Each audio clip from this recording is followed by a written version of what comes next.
দেখেন যে তারা পাইল করার জন্য ব্লক তৈরি করছে, কিন্তু ব্লক গুলো সঠিকভাবে কিউরিং হয় নাই, কিন্তু এবং যে ব্লক গুলো বানাইছে দেখেন তাদের ব্লক গুলো ফেটে গেছে এবং কোনো রাউন্ড শেপ নাই।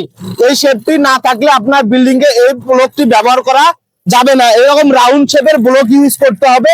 এবং দেখেন তারা যে ব্লক গুলো বানাইছে, তো ব্লকটি কত ইঞ্চি, নরমালি পাইলের মাটির নিচে যে লেয়ার গুলো থাকে বা যে ঢালাই গুলো করা হয় এটার ক্লিয়ার কভার থাকতে হয় 3 ইঞ্চি।